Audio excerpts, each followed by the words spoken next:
Hello, and welcome to Moonrise. This is Dave Johnson. I'm channeling the man moon today. A couple of questions. And the first one is about David Pecker. And seriously, people, I mean, Spirit is having a joke with us. David Pecker, Stormy Daniels, Trump. I mean, these names can't be accidental, okay? There are messages in these names. I'm not going to discuss exactly what that message is, a la David Pecker, but I do want to look at him and just like what makes these kind of people tick? Like, who is this creep? And what's going to happen with this aspect of the trial? I also am just going to look at the Senate next year and see just, I guess it is this year, November, and see what the numbers will be for Dems and Republicans. Starting here with David of the unspeakable name. Yeah, okay, just the name, just get it aside. It's hard to concentrate when the universe is having such a clever little joke at us. So, what is up with you, dude?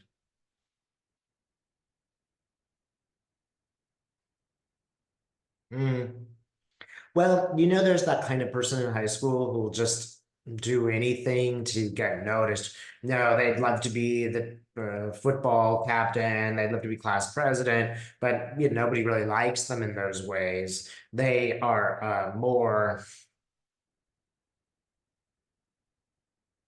just that guy who's really not cool. You know what I mean? It's just like the dorky guy who nobody notices in high school and has very much resentment about the class president and the cheerleaders. They don't invite him to the parties. So he would love to get stories about them and gossip. And I think his propensity for gossip began in high school. That's what National Enquirer is. It's not even gossip, it's falsehoods. And he doesn't care that they're false. That's how the game's played. People who are dishonest assume that everybody else is dishonest.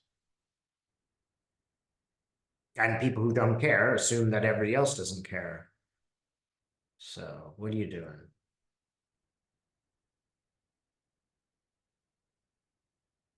It's just a greedy little power, guy.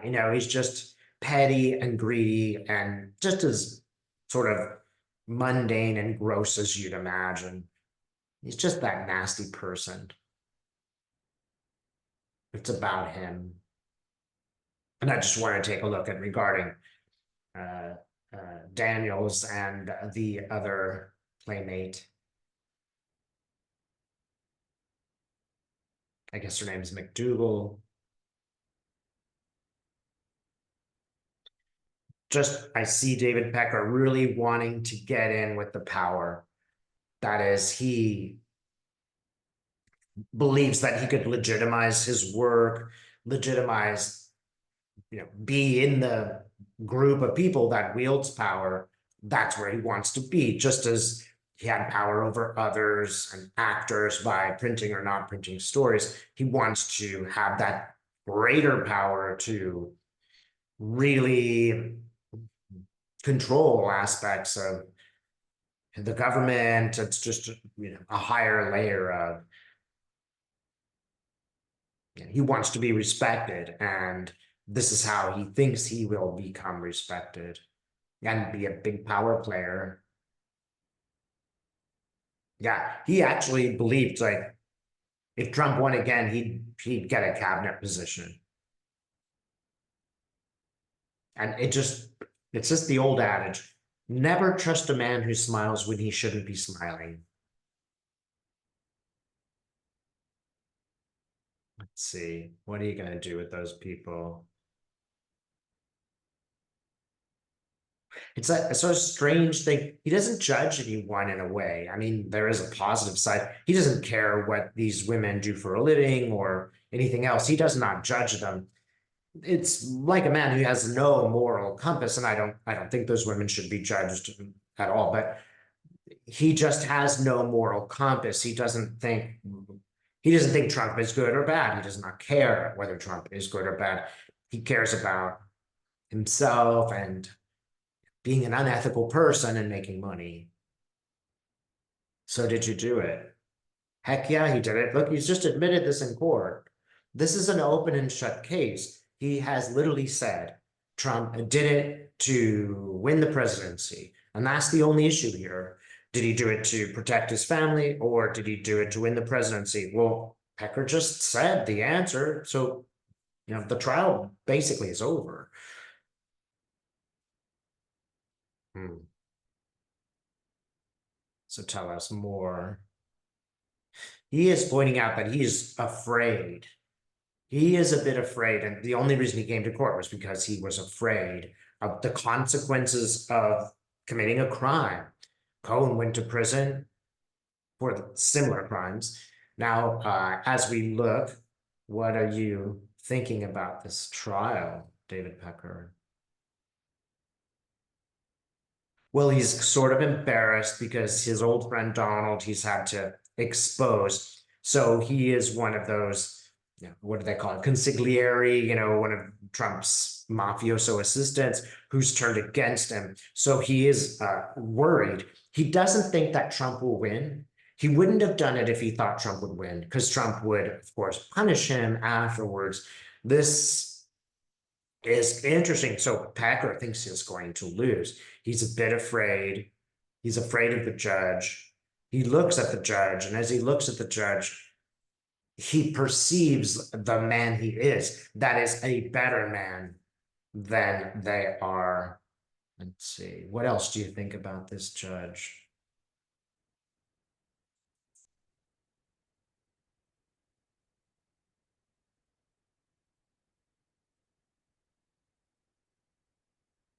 Hmm. Just thinks the judge is very smart, and he does think the judge is fair.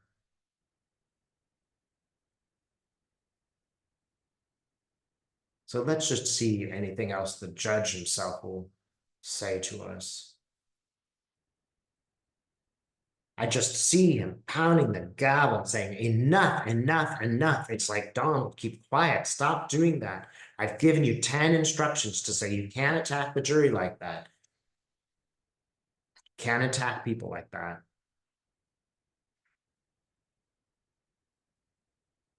Hmm. I still believe, as I'm seeing this now, that he will put Trump in jail, perhaps not for a long time. It might just be a day or two, but I believe I see a jail cell, and I see it closing in on Trump. It could be longer though. The judge may do 30 days. I think that's a distinct possibility. I think that certainly it looks like it'll fall between the two. Like maybe those are considerations and maybe he does 15 days. It could be a lot worse. The judge could literally put him in jail till the election. That's how many times he's broken the law. All right. So let's take a look then at the Senate. Man, it's just a bloodbath for the Republicans.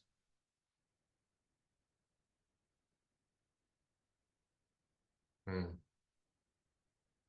So I would say on a scale, I find this shocking. I find it hard to believe that the Dems have done that well.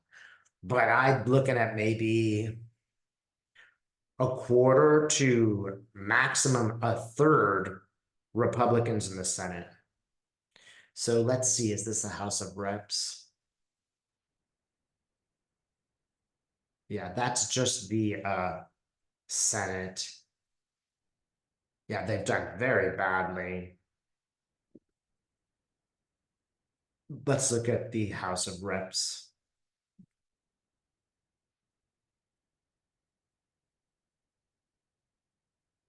They haven't done quite as well, but they've done pretty well. That is the Democrats.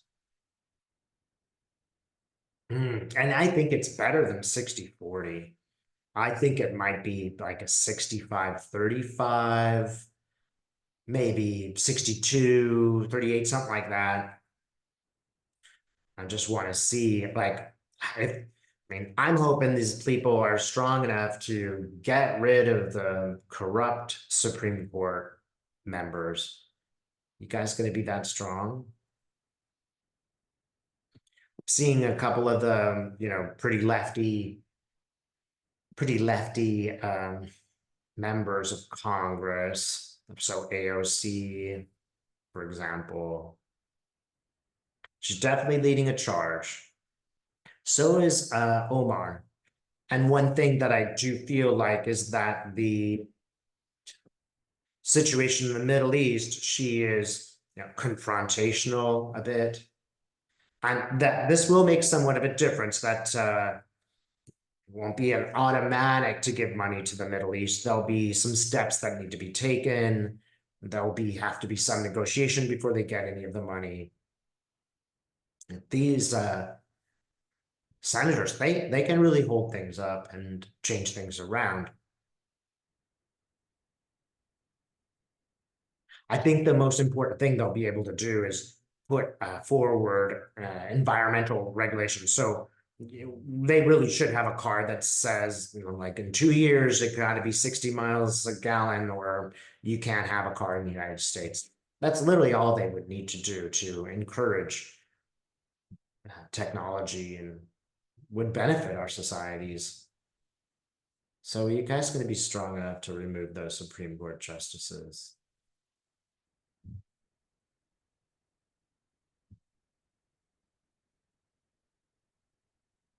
I see two, Alito being one of them, and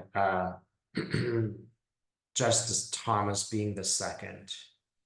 I don't think that they'll have any problem with moving Justice Thomas. Alito is going to be a problem.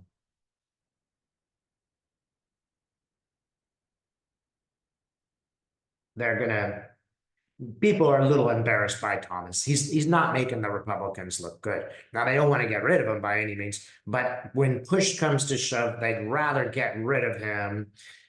He is the minority, right? So they'd be happy to get rid of him to some degree because he's less, he's embarrassing. But Alito, no, he is a white guy, number one, and they don't want him to go. That is the conservatives. I think it'll be quite a battle. I think that he may go, but they will really be working hard and long to remove him. It might even be like temporary, like, oh, let's put him on trial in the Congress and temporarily do something, but it goes a long way and it goes on. And maybe he's tempted to retire, but under threat. I do see Alito getting very frustrated. It doesn't look like a great victory. I'm getting it's a victory, but not a great one. But in terms of the in terms of Clarence Thomas, they do look pretty optimistic. And I'm just gonna wonder about Kavanaugh. Is Kavanaugh gonna stay?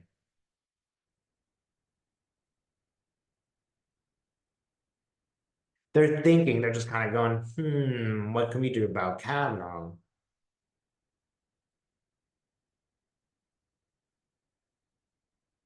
They seem to be doing what I would do in their position is say, right, we have all this stuff on you, which nobody's explored. We can bring it all out. We can show all of your dirty laundry, or you can just resign. What do you want to do?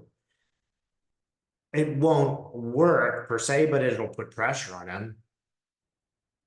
And it put pressure on the other Supreme Court justices because they don't want to be associated with the dirty laundry.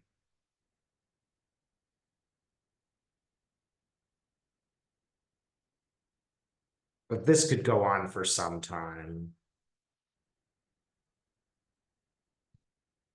And sadly, I don't know if they will succeed. I don't think that they will be able to get rid of Kavanaugh. The forces behind him are too strong so that he will stay. Well, what about a couple of extra Supreme Court justices, guys? Would that work? I'm hoping they'll put in 11.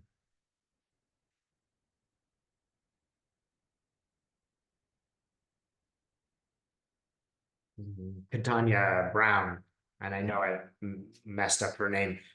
She smiles. Kagan Smiley.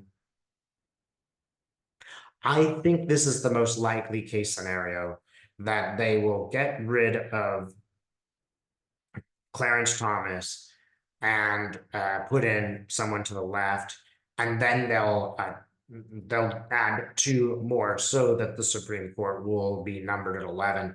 This will be very contentious. The next few years after the Democrats win will really be pulling at the levers of power in our government and seeing what really can be done in that direction.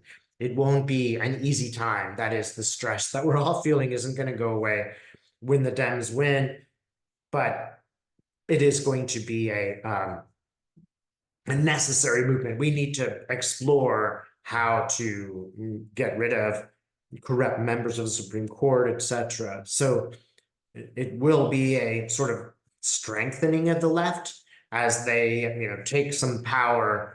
My problem with the left, or at least kind of centrist Democrats, is they don't really have the guts to do what needs to be done. They play in a different game than the Republicans play, which is an all-out war, as we saw on January 6th. So I'm hoping, and I feel that this could be true, that the left is getting more active and getting more confrontational. Confrontational. So we're getting somewhere, everyone. Please be patient and understand that these politics are teaching us something. I also hope you all spend some time not worrying about politics today, because it can be quite exhausting. Thanks so much for watching.